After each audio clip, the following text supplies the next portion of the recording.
Bruce Lee and Bolo Yeung, two names that echo through the world of martial arts. On screen, they were titans, icons of speed, strength, and cinematic charisma. Their appearance together in Enter the Dragon electrified audiences, creating moments still celebrated today. But what if I told you there was more?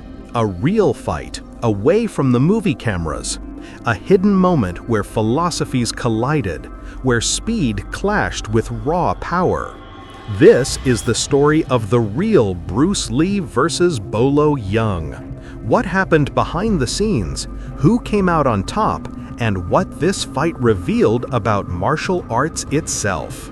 Enter the Dragon, released in 1973, wasn't just another movie.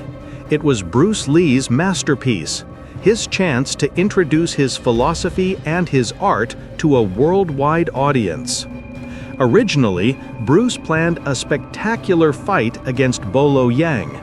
It was designed to be a centerpiece of the film, a physical embodiment of two opposing ideas. Bruce's Jeet Kune Do, fast, efficient, and adaptable, against Bolo's imposing strength and raw intimidation. But as production progressed, Warner Brothers made cuts. They believed a second major fight would distract from the climactic showdown with the film's villain, Han. So Bolo's role was reduced, and the highly anticipated fight scene never made it to the big screen. Yet what the cameras didn't capture was even more fascinating. Before they met on set, Bruce and Bolo had walked very different paths. Bruce Lee was born in San Francisco in 1940, but raised in the streets of Hong Kong. Exposed to performance early, his father was an opera performer, Bruce's childhood was split between acting and martial arts. Trained under the great Ip Man in Wing Chun, Bruce was no stranger to real combat. Street fights were common, and Bruce quickly developed both skill and resilience. But Bruce wasn't content with tradition. While most martial artists focused on one style, Bruce questioned everything. He studied boxing, fencing, and countless other disciplines. He took what worked, discarded what didn't, and eventually created Jeet Kune Do, a philosophy built on freedom, efficiency, and adaptability. By contrast, Bolo Yeung's journey began in Guangzhou, China, in 1946. From a young age, he immersed himself in traditional Chinese martial arts. But his path took a dramatic turn when he discovered bodybuilding, a practice rare in China at the time. Combining martial skill with extreme muscle development, Bolo created a body that became his trademark. By age 20, he had already won Mr. Hong Kong and would hold the title for 10 years. Where Bruce became the philosopher warrior, Bolo became the embodiment of strength and intimidation. It was inevitable that when these two men met on screen, sparks would fly. Bruce Lee stood at about 5'8", weighing 141 pounds of lean, functional muscle. His body wasn't built for show, but for speed, agility, and combat efficiency. He could throw a punch in the blink of an eye and deliver kicks before opponents even realized what had happened. Bolo Yeung, by contrast, stood slightly shorter but was far heavier, around 154 pounds of pure muscle. His arms, chest, and legs were massive, and his strikes were devastating. He could crush opponents with sheer force. It was the ultimate clash of styles. Bruce's lightning speed and adaptability against Bolo's raw strength and endurance. The unspoken rivalry on set.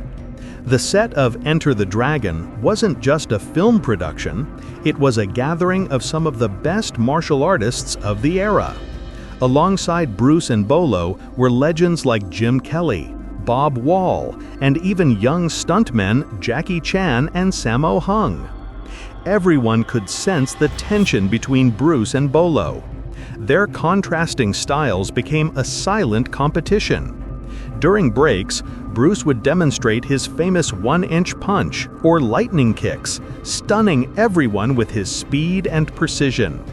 Bolo, in turn, would showcase feats of raw strength, reminding people of his sheer physical power.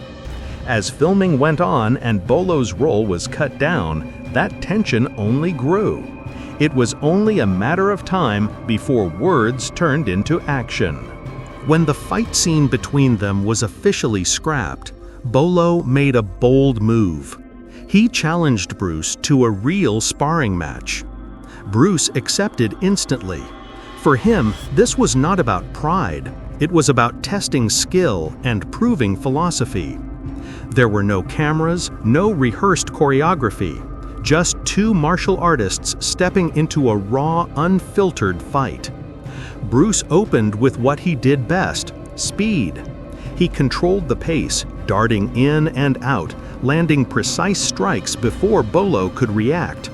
His movements were unpredictable, never repeating patterns, always adapting to Bolo's attacks. Bolo countered with brute force. His punches and kicks were thunderous, each one capable of ending the fight if it connected. His strategy was clear: close the distance, use power, overwhelm Bruce. But Bruce was too fast. Each time Bolo advanced, Bruce slipped away, countered, and retreated. Slowly but surely, Bruce wore him down. After 10 minutes, the difference was undeniable. Bolo's enormous muscles required enormous energy. His breathing grew heavy, his strikes slowed, and fatigue set in. Bruce, by contrast, looked like he was just getting started, sharp, energetic, relentless. Eventually, Bolo conceded. The fight had drained him completely. Bruce, calm and collected, had proven the effectiveness of his philosophy. For Bolo, this sparring match was humbling.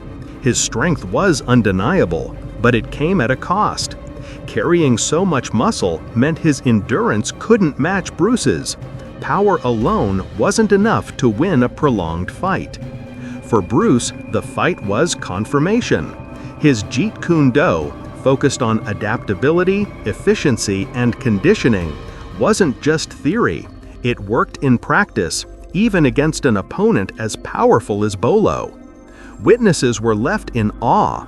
They hadn't just seen a sparring session, they had seen a real test of two opposing martial philosophies. Though it never appeared on film, the real fight between Bruce Lee and Bolo Yeung became part of martial arts lore. It highlighted one of the most important lessons in combat: endurance, adaptability, and strategy often triumph over sheer strength. In Enter the Dragon, Bruce Lee's final showdown was with the villain Han. But for those who know the story, his true test may have come off-camera, in that sparring match against Bolo. Bruce Lee walked away not just as the winner of a fight, but as the embodiment of his own philosophy. Be like water, adapt, flow, and overcome. So what do you think? Was Bruce Lee always destined to win because of his speed and technique? Or could raw power have changed the outcome under different circumstances? Drop your thoughts in the comments, and don't forget to like and subscribe for more deep dives into the untold stories of martial arts history.